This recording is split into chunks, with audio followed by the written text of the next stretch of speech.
అంతేకాదు కేసనపల్లిలో అధికారులపై deputy CM Pawan Kalyan serious అయ్యారు. కోనసీమ కొబ్బరి మీద బీసీ రోసయ్య రిపోర్ట్ గురించి అడిగారు పవన్ కళ్యాణ్. అయితే ఆ నివేదిక గురించి తెలియదు అని అధికారులు చెప్పడంతో ఆయన సీరియస్ అయ్యారు.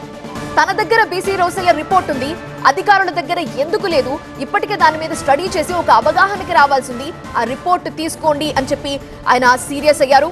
డ్రైన్లు ఎంత మేర ఆక్రమణకు గురయ్యాయో అధికారులకు తెలియకపోవడం చాలా బాధాకరం అంటూ అధికారుల మీద ఫైర్ అయ్యారు.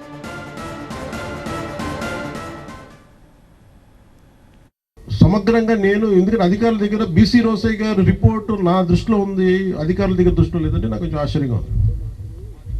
అంటే మీ దగ్గర ఉన్న ప్రయోజనం ఏంటంటున్నారు మీరు అంటారు, మీరు దాని గురించి అలాగే గూట్లో పెట్టుకోవడానికి కాదు కదా, ఇన్ఫర్మేషన్ ప్రజలకు ఉపయోగపడడానికి కదా. అంటే మెయిన్ మీరు కరెక్ట్ గారికి కూడా చెప్తాను, ప్లీజ్ బీసీ రోసయ్య గారు చూడండి, అసలు ఏంటో చూడండి. అలాగే నేను అడిగినప్పుడు కాదు, మీరు ఆల్రెడీ మీరు దాన్ని క్లియర్ కట్గా ఉండండి, చాలా బాగుండేది.